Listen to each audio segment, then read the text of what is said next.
ফিরছেন শেখ হাসিনা। হাসিনা কি তবে ভারত থেকে এবার বাংলাদেশে ফিরছেন? কোথায় ফিরছেন, কিভাবে ফিরছেন? কথায় আছে, পাগলের সুখ মনে মনে, কাগজ উড়িয়ে টাকা গুনে। ছাত্র জনতার গণ অভ্যুত্থানের পর শেখ হাসিনার পতনের সাথে সাথে বাংলাদেশে ভারতের দাদাগিরির অবসান ঘটে।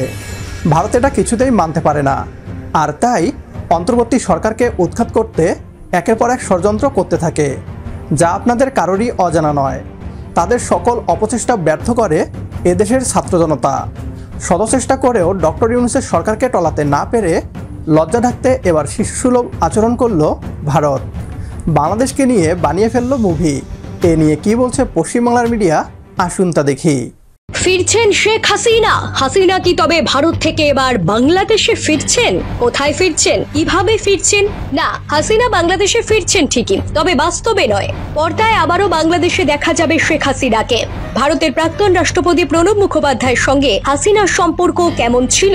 ভারত বাংলাদেশের এই কূটনৈতিক সম্পর্কের টানাপোড়েন দীর্ঘদিনের চেনা ছবি।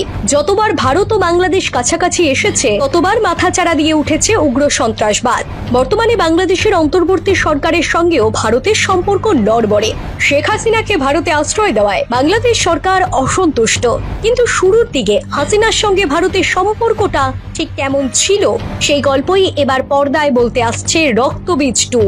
1 মিনিট 48 সেকেন্ডের টিজারে উঠে এসেছে ভারত বাংলাদেশ কূটনৈতিক সম্পর্কের নানা দিক। ছবিতে মূলত বাংলাদেশ এবং ভারতের মধ্যে চলা দ্বন্দ্বের কথা তুলে ধরা হয়েছে।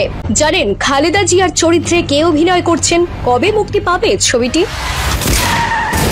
এই থ্রিলার ছবিটি মূলত একটি ক্রস বর্ডার সিকিউরিটি ও রাজনৈতিক সংকটের প্লট ঘিরে তৈরি, যেখানে ভারত ও বাংলাদেশের শীর্ষস্থানীয় রাজনীতিবিদ ও আইন প্রয়োগকারী সংস্থার প্রতিনিধিরা বিভিন্ন ভূতাত্ত্বিক এবং রাজনৈতিক ইস্যু নিয়ে সংঘর্ষ ও সমঝোতায় জড়িত। ছবিটি কেবল অ্যাকশন নয়, বরং সীমান্ত রাজনীতি, কূটনীতি, সংকট, চ্যালেঞ্জগুলোকে কেন্দ্র করে গড়ে উঠেছে। রক্তবীজ 2 এর 1 মিনিট 48 সেকেন্ডের টিজারে উঠে এসেছে ভারত বাংলাদেশ কূটনীতি সম্পর্কের নানা দিক। এই ছবিতে মূলত বাংলাদেশ এবং ভারতের মধ্যে চলা দ্বন্দ্বের কথা তুলে ধরা হয়েছে। রক্তবীজ 2তে গুরুত্বপূর্ণ ভূমিকায় দেখা যাবে ব্যান্ডিট কুইন ছবি খ্যাত সীমা বিশ্বাসকে। টিজার দেখেই বোঝা গেছে জুলাই গণ অভ্যুত্থানে পালিয়ে যাওয়া তৎকালীন প্রধানমন্ত্রী শেখ হাসিনার চরিত্রে অভিনয় করতে আসছেন তিনি। ভিক্টর ব্যানার্জিকে দেখা যাবে সাবেক রাষ্ট্রপতি প্রণব মুখার্জির চরিত্রে, খালেদা জিয়ার চরিত্রে স্বাগতা মুখার্জি, নতুন সংযোজন অঙ্কুশ হাজরা ও কৌশানী মুখোপাধ্যায়। ধারণা করা হচ্ছে বাংলাদেশি কোনো চরিত্রে দেখা যাবে অঙ্কুশকে। ছবির একটি আইটেম গানে নেচেছেন নুসরাত জাহান। দুর্গাপুজো উপলক্ষে রক্তবীজ 2 মুক্তি পাবে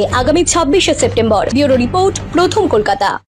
ভারত যখনই বাস্তবতার কাছে হেরে যায়, তখনই তারা মুভি বানিয়ে ফেলে, যেখানে দেখানো হয় ভারত এক পরোপকারী দেশ। তারা সবার চাইতে শক্তিশালী, তাদের সামরিক বাহিনী সেরা। ভারত পাকিস্তান সীমান্তে যুদ্ধে হেরে গেলে তারা ছবি বানিয়ে পাকিস্তানকে কুপোকাত করে। এটাকেই বুঝি বলে পাগলের সুখ মনে মনে। এবার দেখার বিষয়, বাংলাদেশ এবং শেখ হাসিনাকে নিয়ে বানানো মুভিতে তারা কি দেখায়। এ বিষয়ে আপনার গুরুত্বপূর্ণ মতামত কমেন্ট করে জানাতে একদমই ভুলবেন না। সেই সাথে লাইক ও শেয়ার করে আমাদের এই পথ চলায় পাশে থাকুন আপনিও। পরবর্তী ভিডিও দেখার আমন্ত্রণ জানিয়ে বিদায় নিচ্ছি আজ। আল্লাহ হাফেজ।